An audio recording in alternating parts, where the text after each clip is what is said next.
नमस्कार, खबरों का पंचनामा में आपका स्वागत है। मैं हूं आपके साथ अंशिका। हम लेकर आए हैं देश दुनिया की 5 बड़ी खबरें, जिनके विश्लेषण के लिए मेरे साथ स्टूडियो में मौजूद हैं कैपिटल टीवी के editor in chief doctor Manish Kumar. Doctor साहब, बहुत बहुत स्वागत है। धन्यवाद। सबसे पहले नजर डालते हैं हेडलाइंस पर। नीतीश की विपक्षी एकता की कवायद पर लगा ग्रहण। पटना में होने वाली विपक्षी दलों की बैठक रद्द। राहुल खड़गे ने मीटिंग में शामिल होने से किया था इनकार। अमेरिका में राहुल गांधी ने मोदी सरकार पर फिर बोला हमला। कार एक्सीडेंट के किस्से को बालासोर ट्रेन हादसे से जोड़ा। कहा, ट्रेन हादसे पर सवाल पूछो तो कहेंगे कांग्रेस ने 50 साल पहले ये किया था। पहलवानों का धरना हुआ खत्म। साक्षी मलिक, बजरंग पूनिया और विनेश फोगाट ने ज्वाइन की ड्यूटी। गृह मंत्री अमित शाह से मुलाकात के बाद बदली कहानी। दिल्ली हाई कोर्ट से मनीष सिसोदिया को लगा बड़ा झटका। अदालत ने अंतरिम जमानत देने से किया इनकार। कुछ शर्तों के साथ पत्नी से मिलने की दी छूट। कोयला घोटाला मामले में ईडी का शिकंजा। अभिषेक बनर्जी की पत्नी को एयरपोर्ट पर दुबई जाने से रोका। पूछताछ के लिए किया तलब।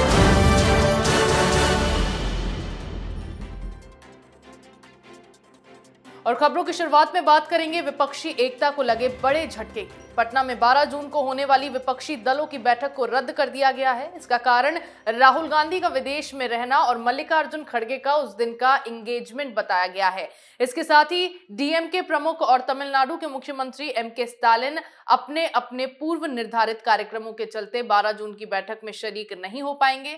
ऐसे में विपक्षी दलों की मुखियाओं की डेट्स नहीं मिलने के चलते नीतीश के महाजुटान का मुहूर्त एक बार फिर टल गया है। अब अगली बैठक कब और कहां होगी, इसका ऐलान बाद में किया जाएगा। डॉक्टर साहब, क्यों बार बार ये विपक्षी दलों की जो मीटिंग है उसको टाला जा रहा है? विपक्षी की मीटिंग को टाला कहाँ जा रहा है? आपने तय किया था कि 12 तारीख को होगी, तो ऐसे ही तय कर दिया था। राहुल गांधी खड़गे साहब से 2-2 बार आप मिले। पिछले 2 महीने से घूम घूम करके आप अपना समय बर्बाद कर रहे हो। जो काम आपको करना चाहिए बिहार में, उसको लेकर के कभी ममता से, तो कभी केजरीवाल से, कभी शरद पवार से, कभी केसीआर से, कभी स्टालिन से, ये क्या तमाशा चल रहा था। और उसके बाद जब डेट तय हो जाती है, फिर आप आकर के कहते हो भाई कोई नहीं आ रहा। ये तो अजीबोगरीब स्थिति है। भाई आपने जो वेन्यू है उसको बुक कर लिया, खाना पीना, होर्डिंग, मीडिया, सारे इंतजाम हो गए। नीतीश कुमार को कोई सीरियसली नहीं लेता, ये बात उनको समझ में आनी चाहिए। पहले से ही आपने ममता बनर्जी के दबाव में उसको उस वक्त रखा। कांग्रेस पार्टी ने आपको झाड़ पे चढ़ा दिया और उसके बाद सीढ़ी लेके लोग भाग गए। किरकिरी हुई है नीतीश कुमार की। और ये जो छलावा विपक्षी एकता सब अलग अलग राह पे चले गए। और ये कि अब आगे कब मिलेंगे जुलेंगे, उसी को तारीख आप नहीं दे रहे हो, इसका मतलब क्या है? लोगों को मालूम नहीं चल रहा।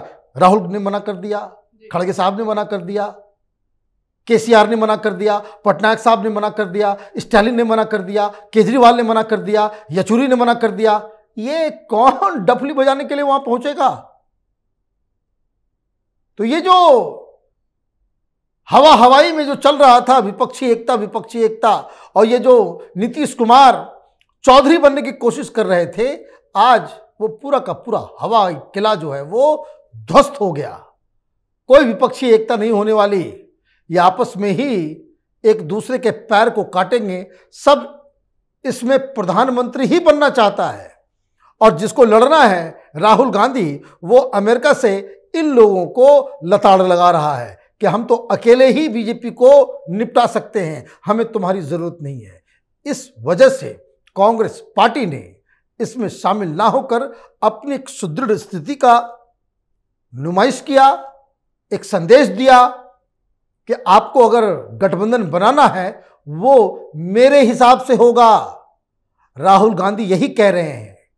नीतीश कुमार को यह समझ में नहीं आया कि भाई अगर आपको जो अकेले छोड़ दिया जाए, आप एक सीट नहीं जीत पाओगे और देश की राजनीति की दिशा और दशा आप तय करने निकल पड़े थे। जी बिल्कुल, नीतीश कुमार लगातार विपक्षी एकता की कवायद में लगे थे, लेकिन एक के बाद एक विपक्षी दल इस एकता से किनारा करते चले जा रहे हैं, जिसके कारण अब बैठक ही रद्द हो गई है। वहीं कांग्रेस नेता राहुल गांधी का अमेरिका दौरा इन दिनों चर्चा का विषय बना हुआ है। राहुल ने 5 जून को न्यूयॉर्क में भारतीय समुदाय के लोगों को संबोधित किया। इस दौरान कांग्रेस नेता ने कार एक्सीडेंट की बात करते हुए उसमें ओडिशा के बालासोर में हुए ट्रेन की दुर्घटना को भी जोड़ दिया। इस किस्से को सुनाते हुए राहुल ने मोदी सरकार को निशाने पर लिया। राहुल गांधी ने बालासोर हादसे पर का जिक्र करते हुए कहा कि अगर बीजेपी सरकार से ये पूछा जाए कि यह हादसा कैसे हुआ, तो वो कहेंगे कि कांग्रेस सरकार ने 50 साल पहले ये किया था। डॉक्टर साहब, क्या मायने हैं राहुल गांधी के इस बयान के? भाई वो तो परम ज्ञानी व्यक्ति हैं, दार्शनिक हैं।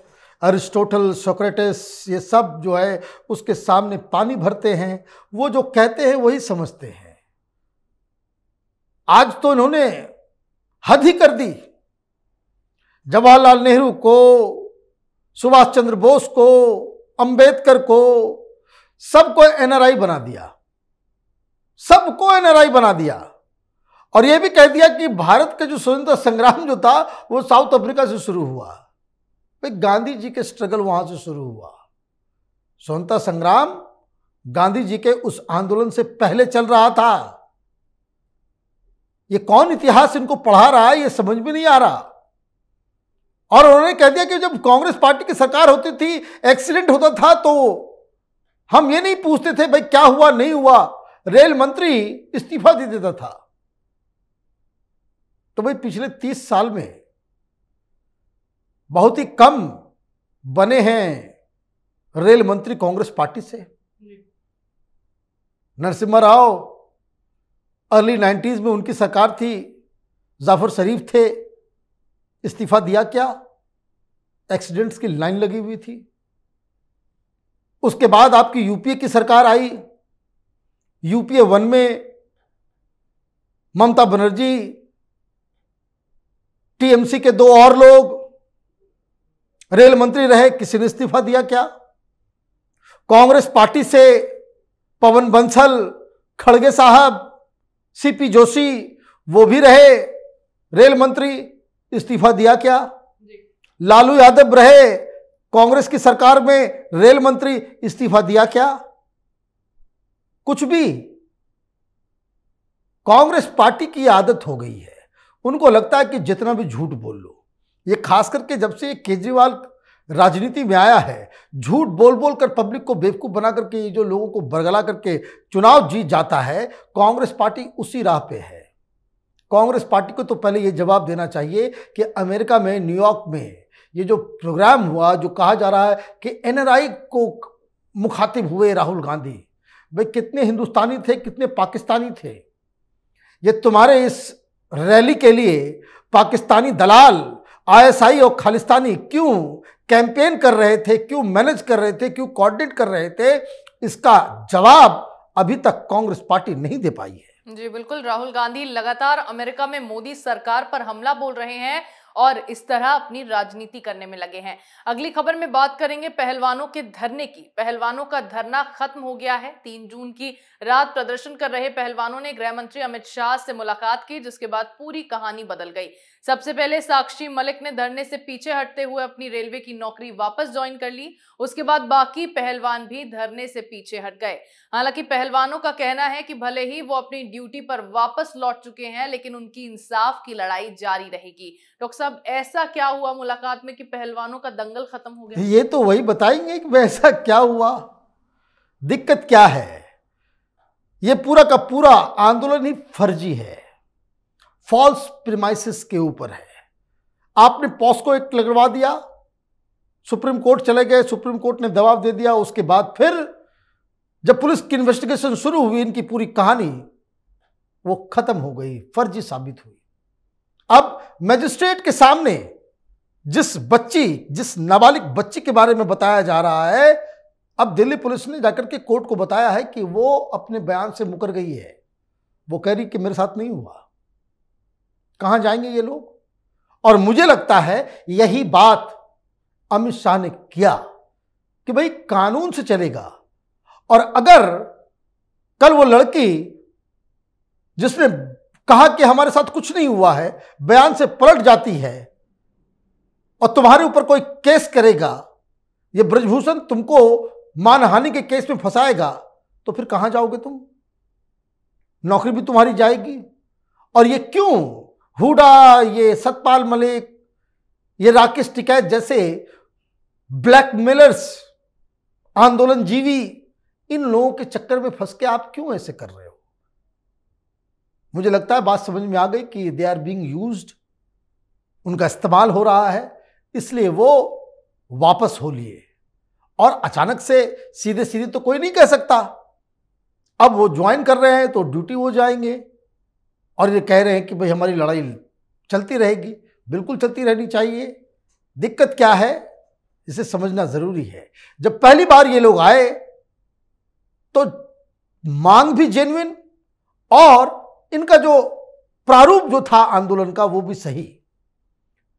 लेकिन जब ये दूसरी बार जब वो बैठे, आप आंदोलन में बैठ करके राजनीतिज्ञों को स्पेस देंगे, आप अपने स्टेज का पॉलिटिशियंस को इस्तेमाल करने देंगे, वहां मोदी तेरी कब्र खुदेगी जैसे नारे लगवाएंगे, तो सरकार आपसे क्यों बात करेगी?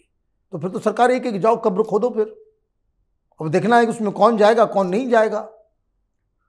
तो एक मिसप्लेस्ड, और उसको सही तरीके से अगर कहा जाए कि ये पहलवान दे वर मिसलेड, इनको जो है बहका दिया गया और कुछ लोगों ने इस पे राजनीति साधने की कोशिश की। जी बिल्कुल, शाह की एंट्री के बाद पूरी कहानी ही बदल गई और पहलवानों का यह धरना खत्म हो गया। आगे बात करते हैं मनीष सिसोदिया को लगे झटके की। दिल्ली हाई कोर्ट में सिसोदिया की जमानत याचिका को फिर एक बार खारिज कर दिया गया है। मनीष सिसोदिया ने कोर्ट से 6 हफ्तों की अंतरिम जमानत की मांग की थी, जिसे कोर्ट ने इनकार कर दिया। कोर्ट ने टिप्पणी करते हुए साफ कहा है कि मनीष सिसोदिया जिस पद पर रह चुके हैं उससे इस बात की आशंका बनी रहती है कि वो गवाहों और सबूतों को प्रभावित कर सकते हैं। इसके साथ ही उन्हें अपनी पत्नी से मिलने की छूट दी गई है। सुबह 10 से शाम 5 बजे के बीच वो अपनी पत्नी से घर या अस्पताल में कुछ शर्तों के साथ मिल सकते हैं। डॉक्टर साहब, एक तरफ झटका भी लगा है, फिर पत्नी से मिलने की छूट, राहत भी मिल गई है। देखिए, ये पूरा जो पिटीशन डाला गया था उस आधार पे कि मेरी पत्नी बहुत बीमार है, इतनी बीमार है और अकेली है, घर में कोई नहीं है, मैं अकेला उसको देख रेख करता आया हूं। लेकिन जज साहब ने क्या कहा कि तुम्हारी बातों पे भरोसा नहीं है। आपकी बातों को सुन के, आपके प्ली को सुन करके मुझे जरा सा भी तरस नहीं आ रहा है।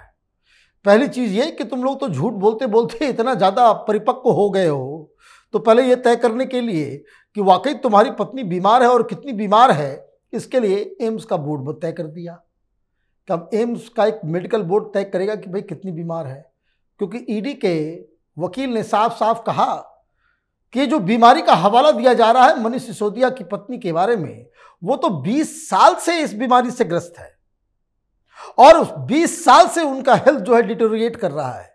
ये 18 मंत्रालय अपने पास रखे हुए था, तो ये कैसे कह सकता है कि वो 24 घंटा अपनी पत्नी की सेवा में लगा हुआ था? तो पत्नी की सेवा कर रहा था या मंत्रालय चला रहा था, स्कूल बनवा रहा था, सरकार चलवा रहा था जो ये लोग क्लेम करते हैं, या फिर पत्नी की सेवा कर रहा था? और ईडी के वकील ने यह भी कहा कि माय लॉर्ड, ये डेंजरस आदमी है। अभी 2 दिन के लिए इसको, इन लोगों को सुप्रीम कोर्ट से कुछ शक्तियां मिली, ये शराब घोटाले के फाइल को गायब करवा रहे थे ये लोग राजशेखर के कमरे से। जज साहब सब कुछ समझते हैं, जानते हैं, तो उन्होंने कहा ठीक है, ह्यूमैनिटेरियन ग्राउंड में अगर इतनी ज्यादा दिक्कत है, आप अपनी पत्नी से एक बार मिल लीजिए, चाहे वो घर में हो या हॉस्पिटल में हो, वहां जाकर के मिल लें। लेकिन दिल्ली पुलिस को यह कहा गया कि ये पुलिस की निगरानी में जाएंगे आएंगे, और ये भी इंश्योर करो कि कोई मीडिया वाला वहां पर नजर नहीं आए।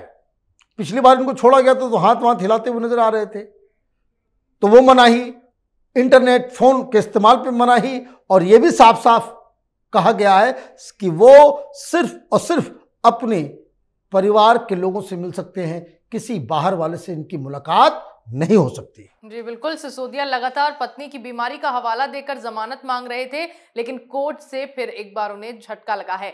आज की आखिरी खबर में बात करेंगे अभिषेक बनर्जी की पत्नी पर हुई कार्रवाई की।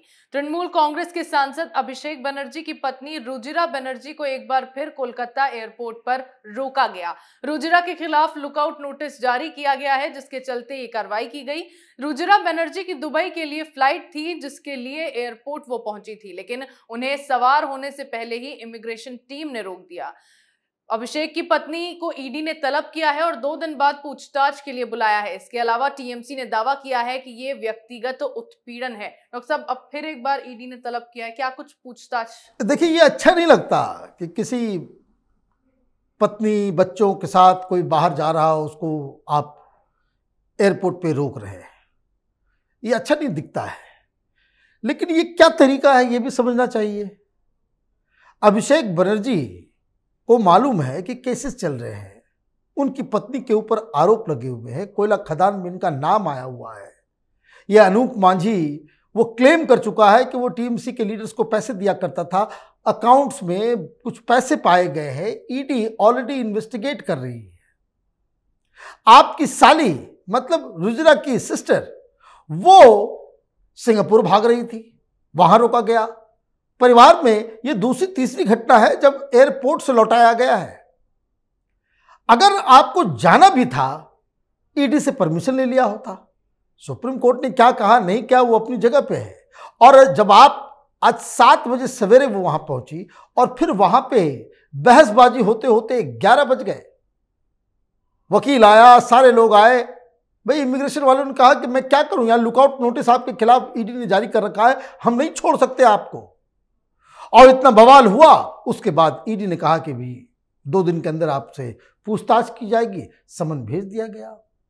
तो इसमें 2 चीजें हुई हैं। एक तो अभिषेक बनर्जी को अगर पत्नी को बाहर भेजना था, उनको बाहर जाना था, ईडी के अधिकारियों से उनको पूछ लेना था कि भाई हॉलीडेज मनाने जा रहे हैं, भाई कहां भाग के जाएंगे। क्योंकि सरकार इस बात के लिए चिंतित रहती है कि मान लीजिए रुजिरा भाग गई और कोयला खदान में घोटाले में जो उनका नाम आ रहा है, तो कल विपक्षी क्या कहेंगे? कल तो यही सारे लोग कहेंगे कांग्रेस पार्टी चढ़ जाएगी, ये ममता और बीजेपी में सेटिंग हो गई, पत्नी का नाम केस में था, उसको बिना पूछताछ किए जाने दिया, कौन भगाया। तो ये रिस्क नहीं लिया जा सकता। रही बात पति पत्नी बच्चे ये हॉलीडेज के लिए जा रहे हैं, उसको रोका जा रहा है, ये अच्छा सीन भी नहीं लगता। जी बिल्कुल, ईडी ने अब फिर से अभिषेक की पत्नी को कोयला घोटाला मामले में पूछताछ के लिए तलब किया, जिससे ममता की मुश्किलें बढ़ गई हैं। देश दुनिया की तमाम बड़ी खबरों पर हमारे साथ आपके विश्लेषण के लिए बहुत बहुत धन्यवाद। धन्यवाद। खबरों का पंचनामा में मेरे साथ आज इतना ही। अगर आपको हमारा ये वीडियो पसंद आया हो तो इसे लाइक करें, शेयर करें, कमेंट करें, साथ ही हमारे चैनल को सब्सक्राइब करना ना भूलें।